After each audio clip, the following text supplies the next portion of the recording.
I'm Kate. And I'm Liv. And we're the hosts of Just Watch Me, a weekly podcast about iconic Canadian people, politics, and phenomena. We are two soon-to-be lawyers who have long believed our brunch chats were worthy of being recorded for the world to hear. Even though no one asked, we're doing it. This podcast will bring you stories from the Giangameshi trial to the life and career of Ms. Pamela Anderson. Join us as we reconsider what we thought we knew about Canada. Hear us wherever you get your podcasts.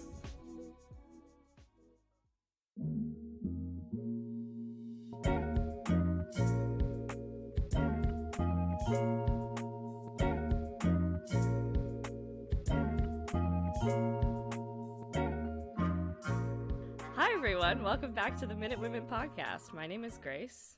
And I'm Linnea.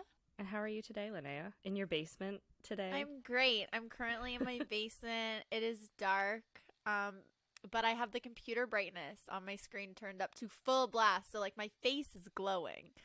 But everything else is very dark. No, it's a good day. It was beautiful out today. We had a crazy heat wave the last little while.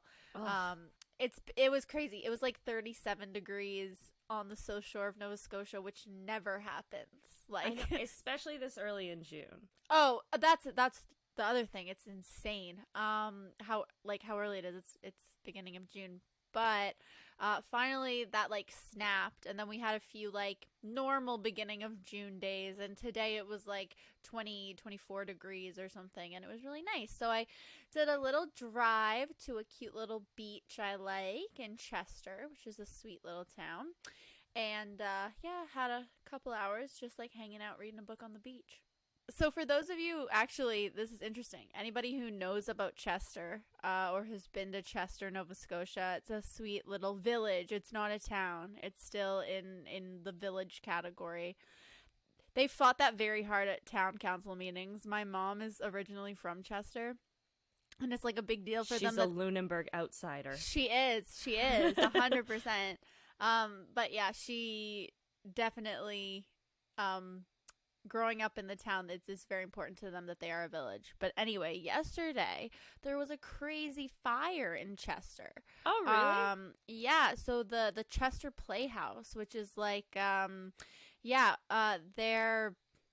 it's where I did all of my dance recitals growing up. It's where I've seen live music. Dylan Menzies, a great PEI artist, a great Atlantic Canadian artist. I saw him there. Great facility. I've seen so many plays and stuff there. They do amazing drama camps. Neptune has come to traveling productions there, and it completely gone in flames yesterday. Sad. Yeah, but what's even scarier is that why it was such a big fire is because it's so close to every other building. It's attached to two buildings on either side. Oh, wow. And when I say attached, I don't think they actually are, but there's about like half a meter between the two. And so it was a lot of work trying to keep those buildings from catching fire, and luckily they didn't. The fire didn't spread. It stayed contained. I don't think they know like a cause or anything yet, but there was no one in the building. Everybody was okay. But yeah, crazy for the little village, a big kind of a historical piece burnt down. But what is also pretty tragic and / inconvenient is that they had just put the I think the country, I don't even think the province, had just put almost $1 million into rebuilding it and renovations. Oh, no. Yeah. Do they know how it started? I think electrical. Okay. Is what It's the only article that I read said. Yeah, but I think electrical is also what they say when they don't know. They're like, electrical. Like, it's fire no one was insurance there. for we don't know. Yeah, we don't know. But, so crazy. But, so what are we talking about today? This is Have You Got a Minute? This is Have You Got a Minute? Welcome to Have You Got a Minute. This one is a little different because today we are dedicating the entire slot of Have You Got a Minute to talking about the brand new Heritage Minute that came out on the discovery of insulin a few weeks ago. Yes. The episode on insulin, the discovery of insulin, which is, for those of you who don't know, is a drug for people who have diabetes. And I think it can be used for type 1 and type 2. But yeah, the discovery came out regarding type 1 diabetes and juvenile diabetes because way back when, diabetes would kill you. There was no cure. There was no way to survive with diabetes, and so a lot of young children died without insulin. Yeah, and I think the Heritage Minute does a good job of despite the fact that it's such a short Heritage Minute because they're only a minute, they put in a good sense of this child is dying and needs this discovery to happen, or he will die in the coming days or weeks. Yeah, so it shows Frederick Banting and his team as they discover insulin. It seems like the premise of it is so the first person to receive insulin, artificial insulin, comes into the hospital. He's sick and dying. He's like a child. And then I love that. He's like a child. Not that like he a is. kid. He's like a child. It's super cute. I don't know if you were ever a child. But yeah, he comes into the hospital and they convince his father that he should be part of this drug trial. And they're like, it's the only way to save his life. And so they give him a first shot of insulin, but it's not pure enough. And then let me just say, I know that this is a serious topic and that this is very important. And we're going to continue on in this Have You Got a Minute to talk about how important it is. However, the needles that they use in this Heritage Minute are straight out of a Saw movie. They are the jankiest, old copper-looking, needle things. I don't know. Looks absolutely awful. Is it for a lobotomy? Or is it for an injection of insulin? We'll never know. We'll never know. I don't know how you put that into someone's arm without causing more damage. I feel like the insulin would just leak out. It's so big. You just puncture the hole and it just starts spurting from around where the injection site is. Exactly. Not good. And I also love to convey that the insulin is more pure. It goes from being brown to clear, which is just funny to me because it just looks to the doctor's perspective, it's you idiot, it's still brown. Yeah. How could you possibly inject it into this poor dying child who honestly looks like he's the picture of health? He just has some dark makeup under his eyes. And he's kind of on the lean side. He's got black eyeshadow smudged under his eyes and they're he's very ill. He's dying. Look at him. Look at his scene haircut. He's gonna die any second. But anyways, they manage to purify the insulin and then they save this boy's life, who he is actually the first insulin recipient and person who managed to kind of live their life after insulin or after the discovery of insulin with diabetes. I have to look up his name because I forget it. I also forget it. I was trying to think of it literally since we started recording. It's Leonard something. Leonard Thompson. It's just if you Google first insulin patient, it comes up with a lot of historical photos of diabetes, people who are suffering from diabetes, and then after they started getting insulin, and it's just they go from being skinny to just plump little children. Chubby little babies. He is a plump little child. Oh man, this one he's oh my gosh. I'm just gonna send you the photo of this, Linnea, because check your Snapchat. He goes from being a pirate, I guess, to a normal child driving a 4-wheeled tricycle. A pirate? Okay, I'm ready. Yeah, you'll see. You'll see. We can post it on our Instagram story, maybe. After insulin. Oh my god. He's just it looks like he also, honestly though, it looks like he digressed in age. He went from being 7 to being 2.5. Yeah, he Benjamin Buttoned. Yeah, real hard.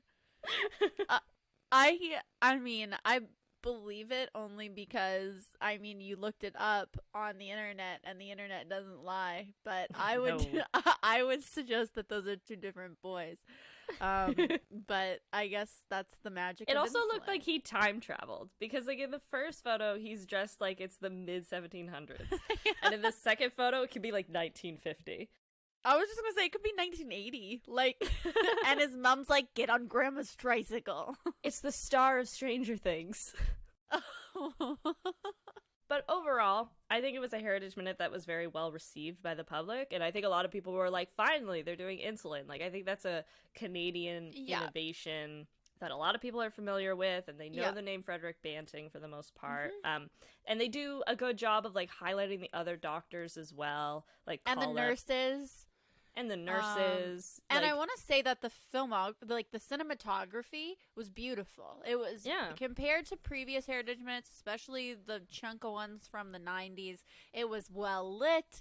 It was like, it was like so well lit and airy. It's the brightest hospital you've ever been in. I was like, that is the cleanest, brightest, happiest hospital where children are dying. But yeah, like the filming was really nice. And it tells a good, succinct story. Like, there's main characters. You clearly know what the tension and the plot is. And so, like, when I first saw it, I was like, yeah, that's a great Heritage Minute. Good job. 10 out of 10. Like, yeah, and to do that in a minute, to convey all that in a minute, to convey what they conveyed in that amount of time. Bravo. Good job. Yeah. And that was sort of, like, our first impression of it. But, so we have, well, Linnea in particular has a friend, Erica Croft, and she reached out to us and she was like, are you going to do the new Heritage Minute on the podcast? And we're like, of course, we do all the Heritage Minutes. And she was like, she expressed to us like, well, there's actually something really kind of messed up about it. And I was like, oh God, like, did they get something wrong in the minute or whatever? But something that I didn't even notice is that, so unlike a lot of the other Heritage Minutes, this Heritage Minute was sponsored in a way.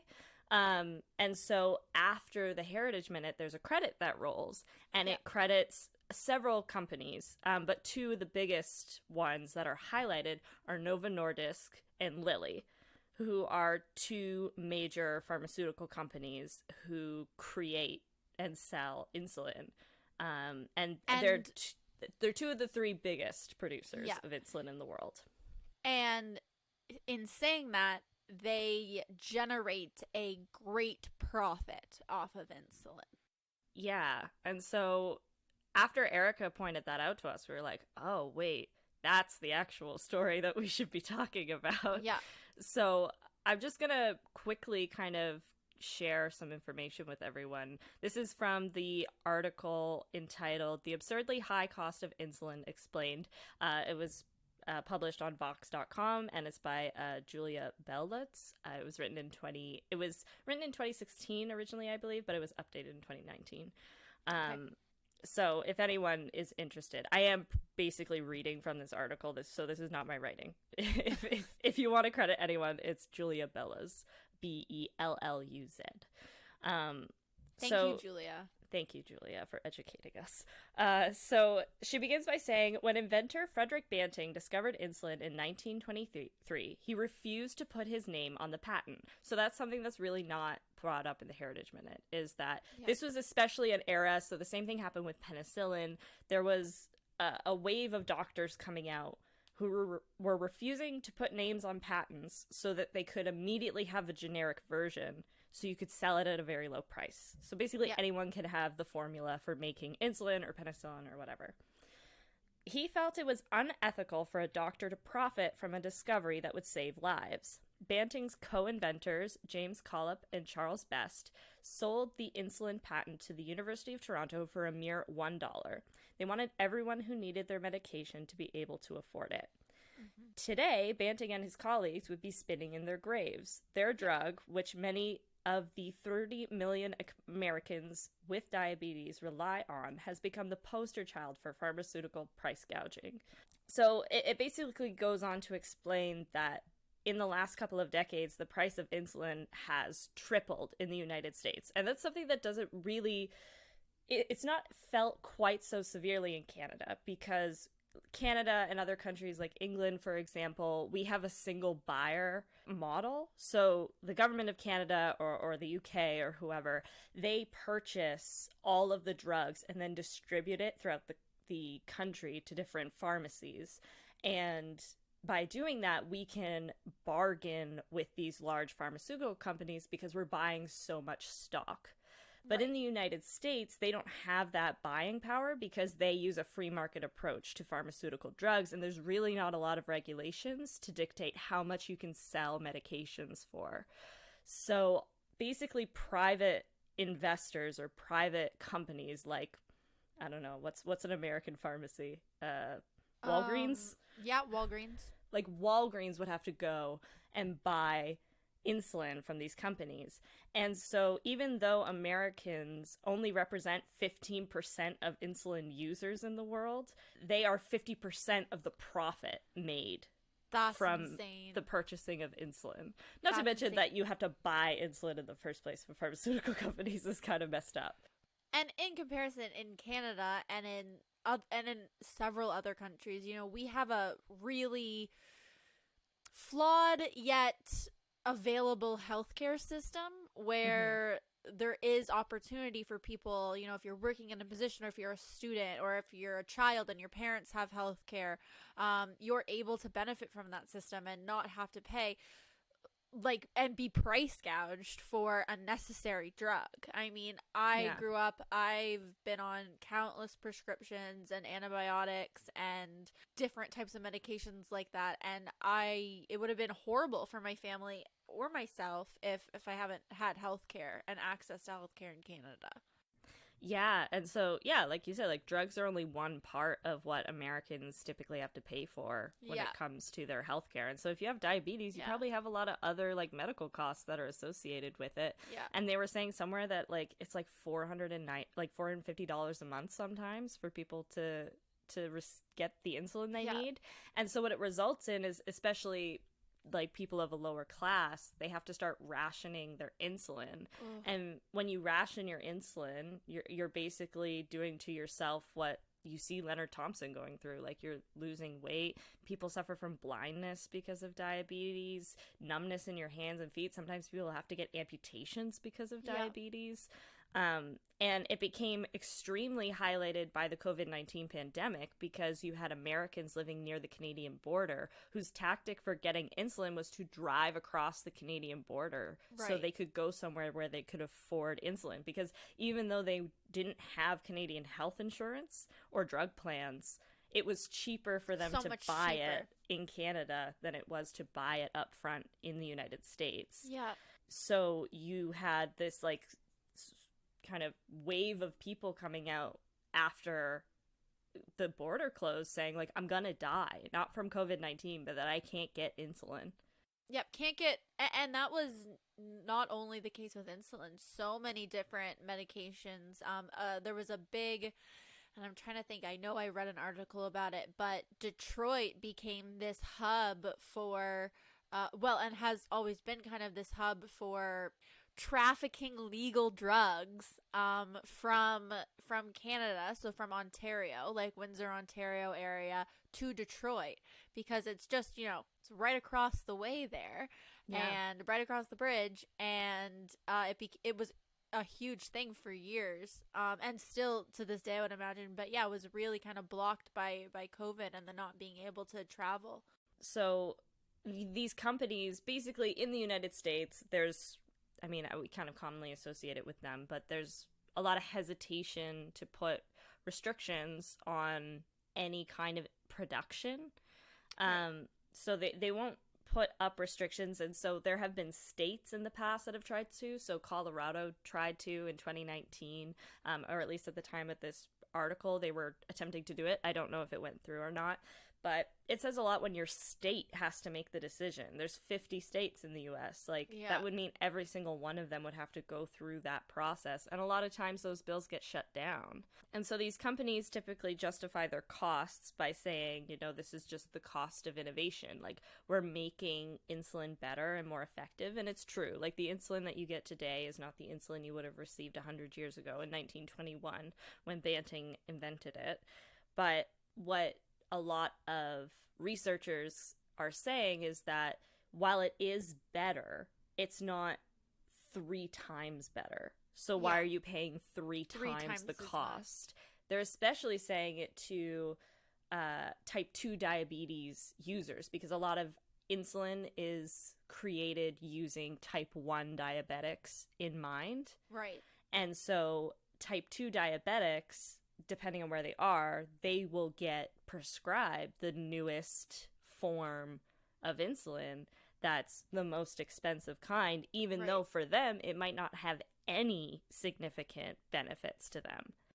And type 2 diabetes is known to be it's a diabetic condition that comes from most often, poor eating habits or poor exercise habits. But a lot of that is part of, the systemic poverty of not being able to get healthy food or not being able to have access to having a physically active life where you get enough sleep, when you have to work a menial job that takes you away at a variety of hours. And so for people like that, you probably don't have any kind of health insurance in a lot of cases. And then you're getting stuck with, this diagnosis of type 2 diabetes. And then you're being asked to pay way more than you can afford for the drug that you need for it. Yeah, exactly. So it's just this system where you can't afford good food because you have to spend all your money on pharmaceuticals, and the reason you're on those pharmaceuticals in the first place is because you couldn't afford good food in the first place. So Julia writes that Eli Lilly, Novo Nordisk, so those are the 2 that are featured in the Heritage Minute, or kind of at the end. I don't want to say featured, that's a strong word, but they are highlighted at the end. And Sanofi have testified before the House Energy and Commerce Oversight Subcommittees, but we have yet to see what kind of impact that will have on regulating prices. What we do know is that the way you get cheap drugs is you allow there to be a generic kind. And basically, the kinds of patents that have come out for not insulin, but the innovations they contribute to insulin. So that's how they protect their patents, is they say, we're not patenting insulin, we're patenting this part of it, or this way we deliver it. Like, they patent some other part of the drug process. Which is just being sneaky and cheating. Yeah. And so, the only way to do this is having generic options. And that's the only way that you're really ever going to make insulin. You can truly kind of subvert the system and say, no, we're not going to pay that much for insulin. So, I mean, I was kind of aware of that, but I didn't really know how big it was. And I mean, it's the same for EpiPens, and there's so many other drugs where this happens, and insulin is just kind of the poster child for it, especially because it's so vital and so many people need it.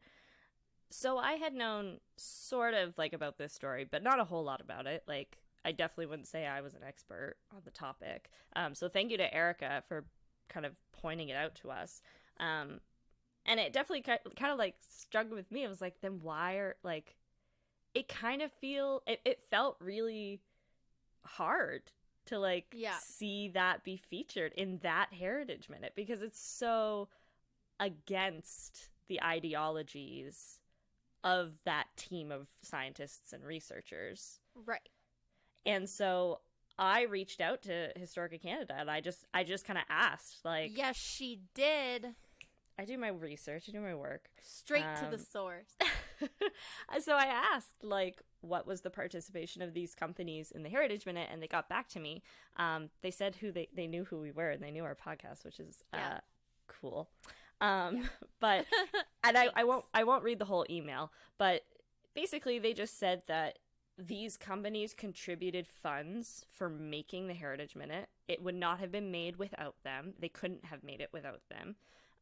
Which I think kind of is brought out because we were saying oh, it's such a good Heritage Minute. It's it's probably because they had more money than they normally have to make the other ones.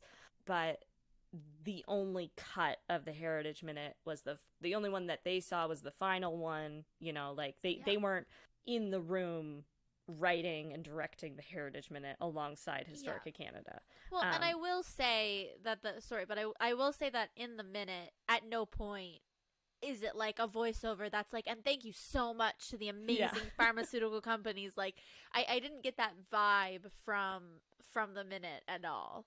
No. Yeah, it was definitely about Banting and the discovery of insulin and helping to help people with diabetes survive and live long, healthy lives. Yeah, for sure. And, like, it's not like that big needle shows up and it's like, Lily. Yeah, like on it. This insulin is brought to you by Novo Nordisk. Yeah, exactly. So it's kind of like leaves you in this kind of like weird spot of like, okay, like if this corporation is involved, that was probably the best way for them to be involved. Like, they're just providing funding and that's it. They're not actually, you know, changing the way that the story is told necessarily. This is the way they wanted to tell it. And that's all well and good. But for me, it brings an interesting point to a head, which in my degree, I have to kind of manage a lot, which is like, who is telling the story and how does that influence the way in which it is told? So you can talk about like the issue of the patent. Like, there's probably a big reason that was not featured in the Heritage Minute. From my own perspective, maybe not. Like, maybe that is not the vision or the intention of the people who wrote it. And like, again, I think they did do a really good job of making this Heritage Minute. I'm really not trying to criticize that in any way. It's more so that, especially in the arts, but also in the sciences, there's just such a lack of money that goes towards research. Yeah. And so oftentimes that money has to come from people who have some kind of incentive to have that research made. And so you have to ask, like, how does Lily and Novo Nordisk benefit from having this story told and telling it the way that it is told? Right. And in a lot of ways, from my perspective anyways, they are making themselves the, like, spiritual successors of Banting. Yeah. And they're intimately connecting themselves to that story, despite the fact that they embody philosophies around pharmaceuticals that are wholly opposed to what Banting would have wanted or envisioned for insulin in the future. Which I think that they have to recognize. I mean, there's a reason why huge pharmaceutical companies are able to provide money to help make a Heritage Minute in Canada. It's because they're making billions of dollars. It's a huge industry. Yeah. You know, when you're profiting off other people's health, it's a necessary evil. Because, you know, you are, like, these companies are providing, you know, better forms of insulin. I don't doubt that. But it's making money off it that is hard for me. It's like the sole purpose is not to help people, it's to make money by helping people. Yeah, exactly. Yeah. And it just, like, to me, it just made me think of, like, big tobacco research. Yes. Like, it's a little different, I guess, but not a lot. Like, big tobacco, when a lot of research was coming up that was saying, like, yeah, cigarettes, they give you cancer. Yeah. They started funding a lot of research that didn't say that they weren't funding studies that said cigarettes don't cause cancer. They would fund a research project that was like, does air pollution cause cancer? Yeah. And they would be like real doctors who do a genuine study, and they would come back and say it's inconclusive, because a lot of science, especially first rounds of research, come back and say it's inconclusive. Yeah. And, you know, that offers just enough doubt for people who are hooked on cigarettes. Yep. To be like, you know what, it seems like scientists don't actually know what's going on. I'm going to keep smoking for the rest of my life. Like, it's just enough my doubt. Shortened life, because I'm smoking every day. My wheezy coffee life. And so to me, it's just like it feels the same way. It's not to say like Historica Canada is like they're not the big bad guy by any means. It's just like when you are a company that is expected to deliver research, which is kind of what they do, have a deliverable in any way, there isn't like, you know, mountains of gold out there for you, especially for a non-for-profit. Yeah. So you have to go to people who are willing to give you money. And sometimes that's a company that seeks to positively benefit from the research you produce, despite the fact that they probably aren't people that need it. Yeah, it's like the expression, like, you know, you're making a deal with the devil. It's like they're doing a good thing. Historica Canada is doing a good thing by telling the story of insulin and the creation, and that's an incredible, you know, Canadian success story. And they do a great job talking about that in the minute, but maybe that minute wouldn't have come to fruition or seen the light of day or been quite as informative if it didn't have that backing support of those big bad pharma companies. Yeah, it's just shitty because it feels like it's like you know, Historica Canada, when they're offered that, is faced like, like, do we not tell this story or tell it to a worse extent, or do we just tell it to the best we can and kind of take what's being offered us? And so it's hard. Like, I don't know where you draw the line. Like, it's hard for me to make a judgment. And clearly, like, I'm sure they had conversations and they were like, this is within our mandate. It's totally fine.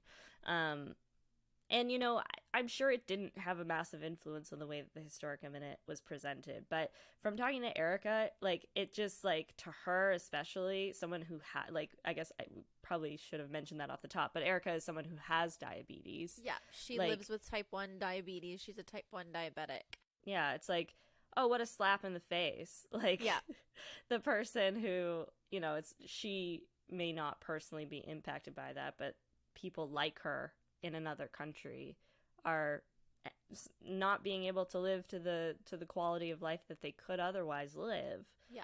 Because of these companies choosing to make a massive, massive profit. And I think that's just it. I think it is a choice. And that's the thing about pharmaceutical companies, is that they are choosing to make a profit off this drug. Yeah. And we're not talking like a little profit. We're talking like no. trillions of dollars profit. Yeah.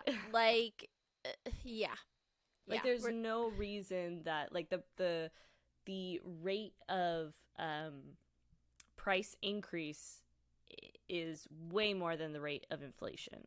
Like, these drugs that have been existing since, like, some of them in their current form since, like, the 1990s are tripling in price just because no one is telling them that they can't do that.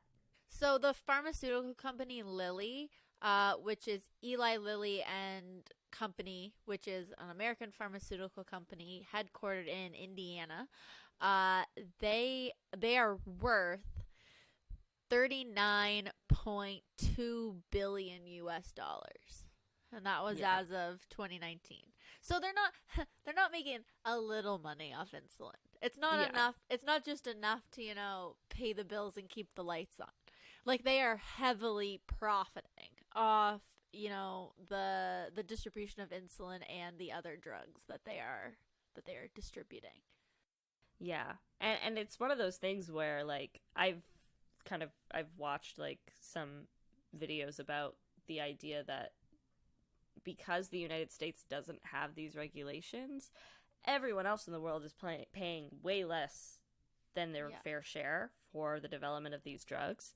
Like, our system only really works because the United States is willing to make its own citizens pay that much for their pharmaceuticals. Yeah. So it's crazy. Like, it's just kind of messed up, and I wish that it didn't have to be like that. Like, I wish they didn't have to seek out those funds to make. It's just shitty. It just makes you feel dirty. It's like, just now, shitty. Yeah, it's just shitty. And it's like, now watching the Heritage Minute, like, yeah, it's great. Yes, it's important. Would I recommend you show it to, you know, your junior high class learning about inventions in Canada? Absolutely. But then I think you need to have this conversation. Yeah. And I think that's what's key is that, and it's like anything. There are a lot of moments in history that we reward and we look at from one perspective and say how great it is. But I think you really need to have a bit of a lens on this topic and say like, yeah, that's all great. And Banting was awesome. But kind of where we are now is less great. Yeah, and I think it reinforces kind of that idea that we talked about in our last Have You Got a Minute with the Living Tree Doctrine, but just kind of like about make sure you have media literacy. Like, know who's writing that story and know what they seek to gain by having you read it. Yeah. Like, it's true a lot, especially in history, because all history is written by somebody who has, despite, I'm sure, the best of intentions, has some kind of bias on the topic. Right. And so, especially now when we look at, like, all of the things happening with Indigenous people in Canada, like the Kamloops discovery the past week, which has just been on everybody's minds ever since. Like, remember, like, even the government of Canada, a very, I think a government that is well regarded, can't always be trusted when it comes out with reports and stats. Yeah. Like, and even like a non-for-profit, like, again, like, I don't think Historica Canada is like this horrible organization. I'm not trying to promote that at all. But it's one of those things where, like, when we don't have access to funds to create meaningful and well-intentioned research that really, like, the reason we do this podcast, the reason we do, like, Heritage Minutes, one of the original ideas was because it is the piece of Canadian history that every Canadian knows about. Yeah. Like, these minutes have reach, and I think that, it's just sad that because there isn't enough money to make these, you have to have investment from private companies who may not be the right sponsor and may not be like the people you want associated with that story, and who obviously in the case of this don't share the same values as maybe Historica Canada, and definitely the person that the minute is about. 100%. I think that's a good note to kind of leave it on, which it's just sad. It just sucks. It's a bummer. It just sucks. It's a bummer. Yeah. Sorry for this bummer of an episode, everybody. Yes, but we hope that it's given you something to think about, which is what it did for us. We watched New Minute and we were all gung-ho to record an episode on it, and then this message kind of came in from my friend Erica, and she was asking, her original inquiry was, she was like, are you going to cover the Heritage Minute on insulin? And I was like, obviously. And she was like, are you going to talk about the fact that, Banting is rolling over in his grave because of these big pharma companies? And I was like, tell me more. Because I hadn't thought of that. And so thank you so much to Erica for bringing this to mine and Grace's attention. It's definitely given us something to think about, and we hope you have a minute to think about it too. So thank you so much for listening to another Have You Got a Minute? This segment that we've been doing, this kind of format, is new for us, but I think this is Have You Got a Minute 4? So we hope that you're enjoying them. We hope that you like them. Grace and I are having a lot of fun putting them out for you. So if you aren't following our journey, if you aren't following along with the podcast, please do. Our journey. To be accomplished young women.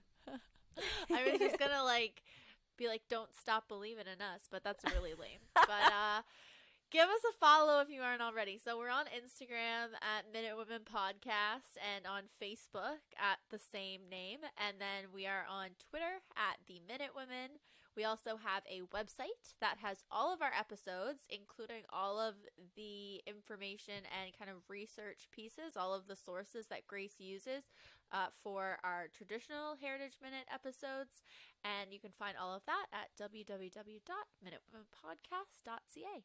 And make sure you're subscribed to the podcast on whatever platform you listen to us on. Make sure that you download the episodes, leave a rating and review. You can also check out our merch store. The link to that is on our website, as Linnea mentioned earlier. And, share this episode with all your friends. And this one especially. I think this one is pretty important to share around. So make sure everybody knows about, the cool Price things gouging happening. and drugs. The drama of New Heritage Minutes. Yeah. And yeah, we'll see you guys next week. Bye. Bye.